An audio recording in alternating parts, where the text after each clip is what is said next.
There is more of this, like, if you have kids, they have to be the greatest at everything. You have to run them everywhere. You have to make sure that they're in all the sports. You can't just have a normal kid. They have to be the most brilliant child ever.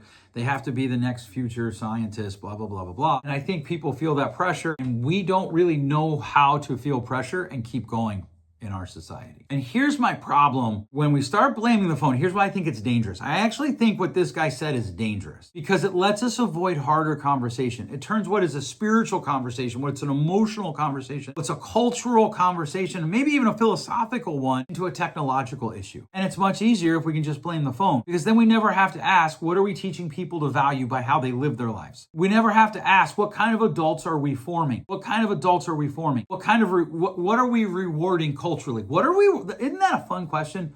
What does culture reward? And we now talk about the internet like it's its own living, breathing entity. And, you'll hear people say, oh, well, the internet did this and the internet did this. What they actually mean is people on the internet. Here's a fun one. What are we modeling? Are we teaching resilience? How about sacrifice and responsibility? Commitment, service, meaning? Or are we teaching our kids that they're the center of the universe? And then we're shocked when they grow up, they get married, if they get married, and they still act like they're the center of the universe. Here's a religious term. Are we slowly discipling people into the religion of self-centeredness while pretending it's empowerment? I've said before how I think we get empowerment wrong. We actually call meanness empowerment, right? Somebody's mean and they scream at people and they throw pain on them because they don't agree with them. They're empowered. Nope. They're a bully. And I think this is the conversation we need to have. Not our phone's bad. That's shallow. That's easy. The better question is, what kind of people are we becoming and how do we use phones? And I'm here for that conversation all day long. And this is why I say I'm always kind of caught off guard when I'm like, hey, I don't think it's the phones. And people are like, oh, you just give your kids the phones all the time? No, but I do give them to them early and often. I'll be real honest with you.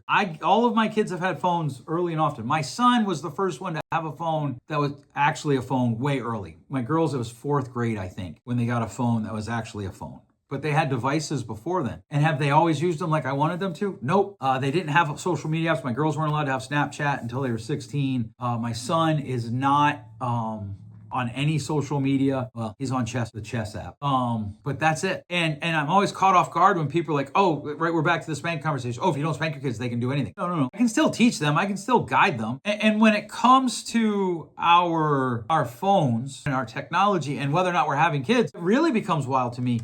Because I think what we have to ask ourselves is, are there consistent themes in character and values that we're not talking about? And so the reason my kids have phones regularly is because I want to teach them how to use them. I want to be able to get a hold of them. My son is 13, and I cannot tell you how many times I'll be at work and I won't be at work. I'll be outside working, and he'll come out and be like, hey, Dad, can you beat my phone? I don't know where it is. Well, Joe, you got lucky. If I did, I got lucky 4 out of 4 times. Because while my kids are all on their phones more than some people would like, I'm sure, they're also engaged in society. They're also good students. They're also leaders wherever they go to work. There are also a lot of things that are character and values driven. And there are times with all of them, I will walk around and be like, hey, you've been on your phone a long time. Why don't you go do something? I'm not saying you just give them unfettered control, right? And if you listen to the one that I'm going to do on kids and phones in schools, we're going to talk about this much more in that episode.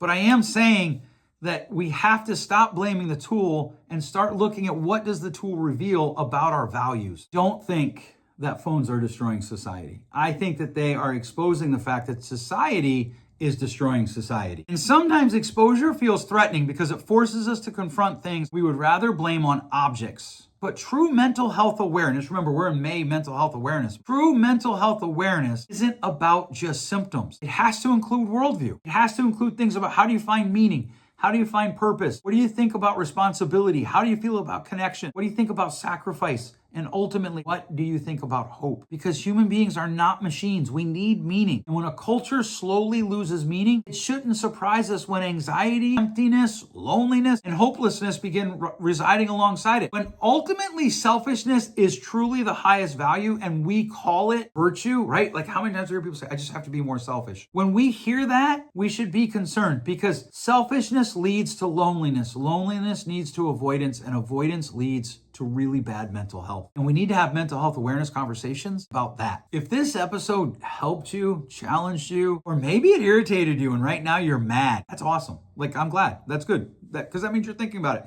It means you're passionate about it. Would you share it with somebody else? I can't tell you how much that would help me. And maybe it'll help you and it'll help them continue the conversation. As always, keep showing up, keep growing. Thanks so much for listening. We'll catch you next week. Thanks for listening. If you enjoyed today's show, please share with a friend. And hey, give us that rating in your podcast store. Until next time, change possible.